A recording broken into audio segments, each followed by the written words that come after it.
Are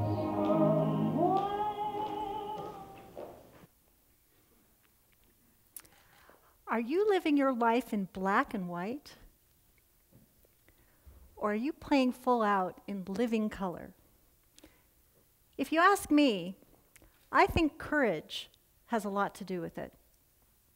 Courage has an awful lot to do with it. Is there anyone out there who's got a dream squasher in their life? Someone who told you that thing you always wanted to do wasn't something that you got to do? Can I see a show of hands? Dream squashers? There are dream squashers all around. And if we listen to the dream squashers, we might never be that thing we always wanted to be. Let's take John Lennon, for example. Here's a gentleman who was really good at singing and songwriting and playing the guitar, but he had an Aunt Mimi. And Aunt Mimi said, I don't know, I don't think you ought to do that.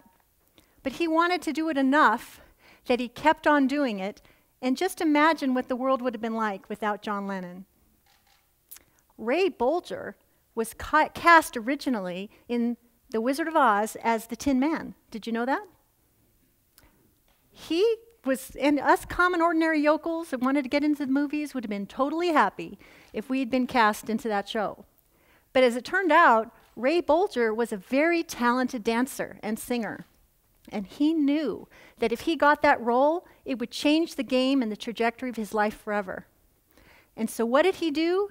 He fought for the opportunity to meet with the casting director to make his case. And he got the role. And life as we know it is made better because he fought for that dream that he had. As for me, I wanted to get worldwide recognition as a business bio expert.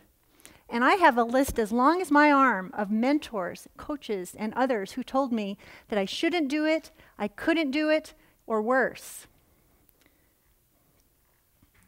Don't let the dream squashers take your dream before you've had the opportunity to give it wings to fly, especially if your heart and your head and your gut, you know that that's the role that you're supposed to play. So what is the downside if we listen to the naysayers? It could very well be that we will be stuck in stuck in arid, dry Kansas for the rest of our lives, doing something that we hate. We could be stuck in a soul-sucking job when there's something else we'd rather do. It could be that we never give ourselves permission to charge our full value or ask for what it is that we want, so we're undervalued and undercompensated. You could have some wonderful gift that never gets fulfilled and have the world never see it, and your legacy will not be alive. These are serious consequences, as opposed to having the opportunity to go to Munchkin Land or Oz, which would be so much better. I know a little bit about being discounted and being told I wasn't important. When I was a little girl, I grew up in a very, normal family, but maybe not so. My dad was an actor in Hollywood. My sister had a flair for the dramatic, and my mom was a child of the Depression. And I remember very early on saying to my mom something that I wanted to be when I grew up. And because scarcity was such an issue, she said to me, Nancy, learn how to type, then you'll always be able to have a job. And I remember thinking at 9 years old, didn't she have higher expectations of what I could accomplish? And then the bigger question was, didn't I have higher expectations for what I could accomplish, regardless of what she had to say? And I was asking these questions very early on. So just because you grow up in a household with a TV star in the household doesn't mean that you have all the money in the world. The truth of it was we knew a lot about scarcity because it's a lot different being an actor in Hollywood than it is being a blockbuster star that can call the shots. The only shot I could think about was watching television and taking action on what I saw because I was fascinated with advertising. Do you remember that commercial, How Many Licks Does It Take to Get to the Center of a Tootsie Pop? Me too. One day on a Saturday, I actually figured it out. I figured out how many licks it takes. And I wrote a letter to the president of the Tootsie Pop Corporation. I took such satisfaction putting words on paper and sending a letter to someone of importance to see what might happen. And I just had this feeling of expectation. And a few weeks later, I was rewarded because I got this gorgeous gilded certificate in the mail, and it was from the president of the Tootsie Pop Corporation. And it said, very few people on earth know how many licks it takes to get to the center of a Tootsie Pop, but this certificate belongs to one of the few who do. Oh my God, in my heart, in my head, in my gut, I felt important for the first time, 9 years old.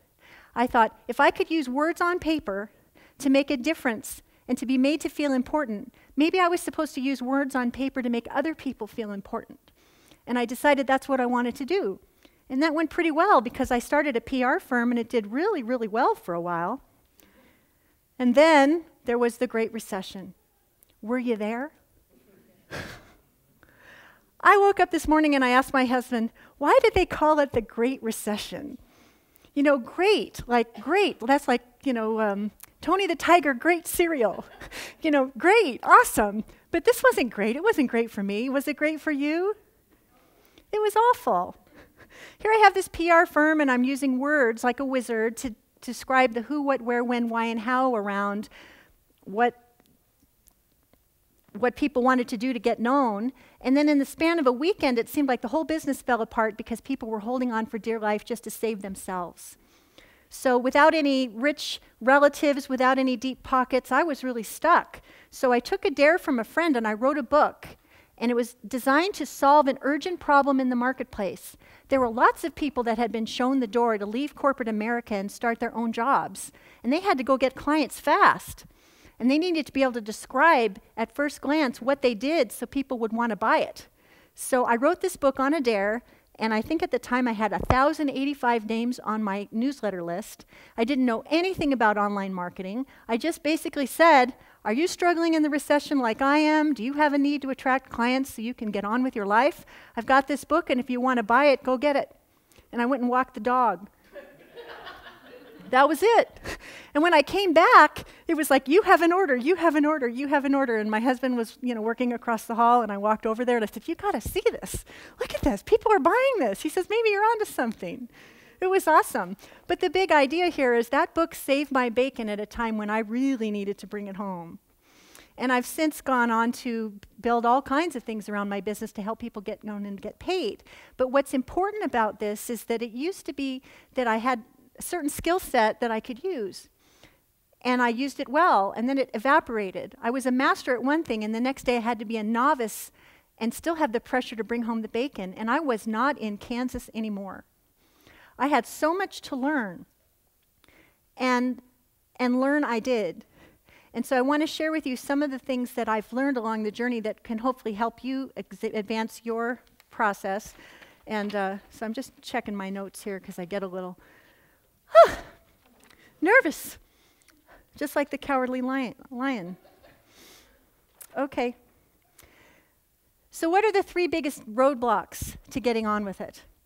In my case, maybe you've experienced this too. There are naysayers, there's the know-how, and then there's the mindset. You have to silence the naysayers and want the result enough to keep on fighting. Because what other choice do you have? You must not surrender Dorothy. Along the yellow brick road to Oz, wherever that is for you, there are going to be distractions. There will be the equivalent of sleep-inducing poppies. There will be wicked witches. There will be fireballs to stop you in your tracks. There will be flying monkeys. It is fall down 7, get up 8. And even when you feel like you can't do it, or the failure you just had is one that you don't think you can recover from, you had the ugly cry and you just can't get up, it's fall down 7, get up 8, and keep on going. Because what other choice do you have? Dorothy said, but we've come such a long way already. And the truth is, we have so much further to go. Because one of the things we forget to do is realize how far we've come as we anticipate that the horizon is still moving ahead of us, because we're evolving every step we take and our desires are changing as we do. What I've noticed as I've had to acquire all these new skills and abilities and talents that I never even thought I would need to know is that I've joined quite a few training programs and mentorship programs and masterminds. and at significant investment, I might add. And what I notice is that of the hundreds of people who start these programs, far fewer finish. And of the many, many people that start with high expectations, very few succeed. I think the Department of Labor says that only 6% of independent business owners ever get to 6 figures.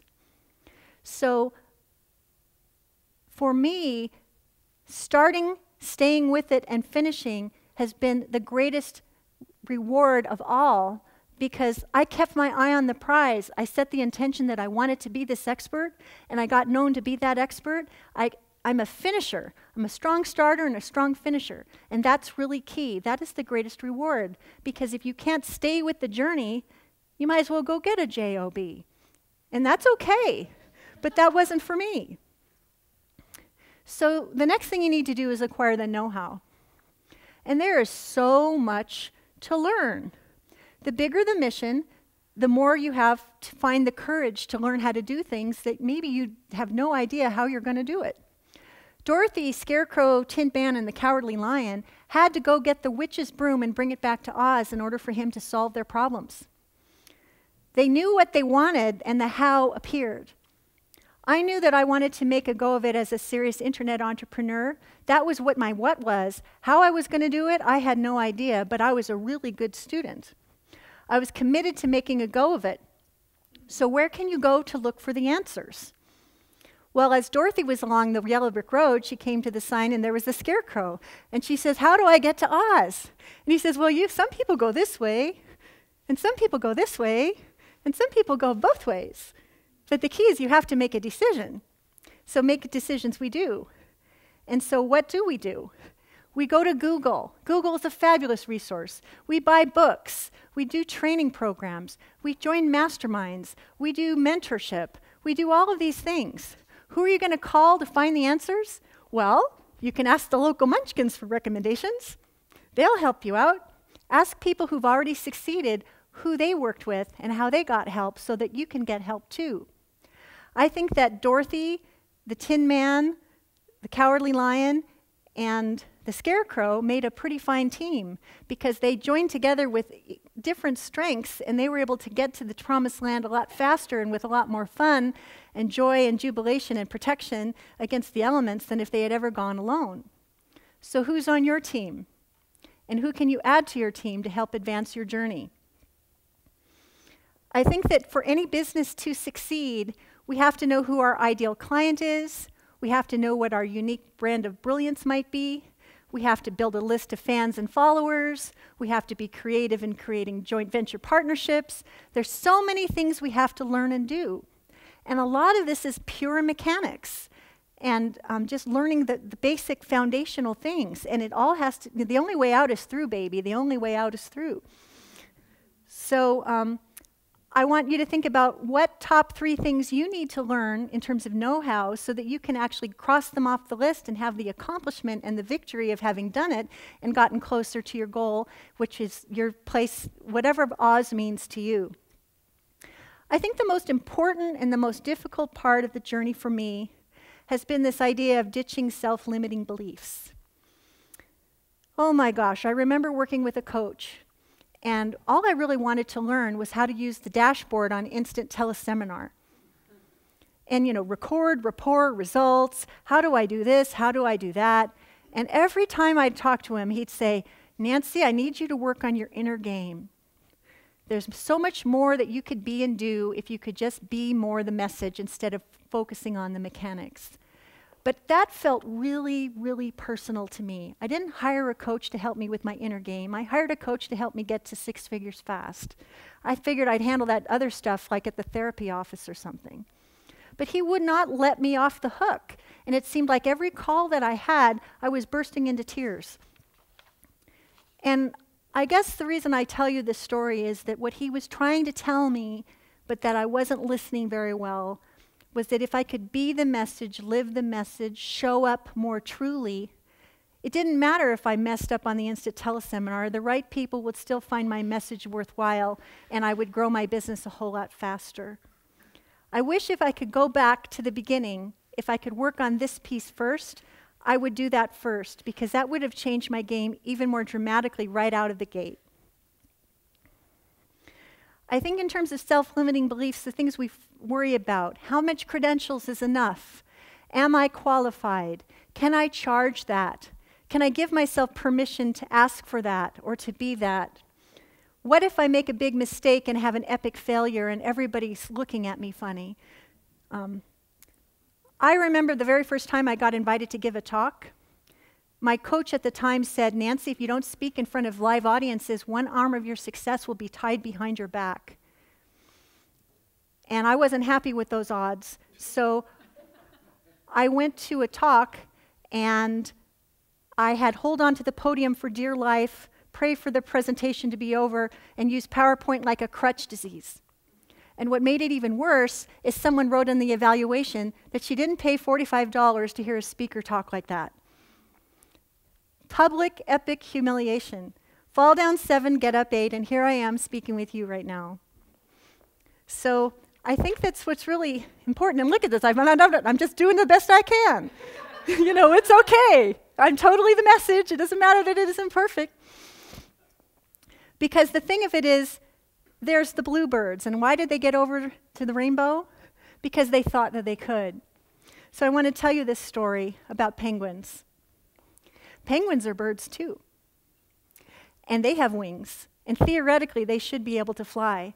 So according to a gentleman named, I want to give him credit, David Kruger, Dr. David Kruger. He wrote a book called The Secret Language of Money, and he tells this story about how these penguins went to a personal development seminar because they wanted to learn how to fly. And he said, "I'm going to teach you how to fly, the mechanics of flying. I'm going to teach you the mindset around flying, and I'm going to teach you to have the right attitude around flying so that we can actually practice flying and make it happen right here in the room. Who's with me?" And all the penguins said yes. So he went through the instruction and he said, "Okay, everybody, flap your arms, flap your arms." And they did. And the first penguin took off. And then the second one took off. And pretty soon, everyone was flying around the conference room.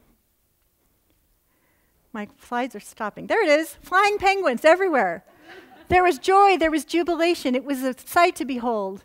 And they all came down as they catch their breath, and they gave the instructor a standing ovation that lasts for a full 5 minutes. And then they walked home. They walked home. And the reason I tell you this story is if you learn something new and you acquire the mindset around it and you practice the skill but you don't actually do anything, nothing happens. Either you think you can or you think you can't. Either way, you're right, so said Henry Ford. So it's all about courage. And so if we want to ignite the courage, there's this quick steps I want you to take to get there. I would like you to identify big intention for big impact. I would like you to create a game plan. I want you to name your desired results in specific, terrific detail. I want you to initiate inspired and imperfect action to make the dream real. I want you to take tenacious steps down the road to make it happen. And I want you to express the message in action, word, and deed so that you can actually make it happen. And I want you to go right back to the beginning at regularly scheduled intervals so that you can evaluate your successes and assess where you're going to go. I want you to want your outcome enough to fight for it and make it real. Because there's a whole lot more power under the tent than you ever thought possible if you could just tap into your brilliance, use the skills that you have, and make use of them for good and profit. I want you to set your course, make your plans, and take flight, doing that thing you always thought you could do.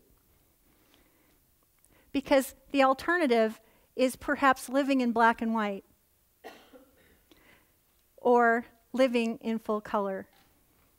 I know that it's possible to go from Kansas to Oz because I've done all of this to achieve it myself. And I know that if you set that intention for yourself, you can do it too. And I think the most important thing I want you to know is that you've had the power all along Don't you dare let any dream squasher take that away from you. I'm Nancy Juetten. Thank you very much.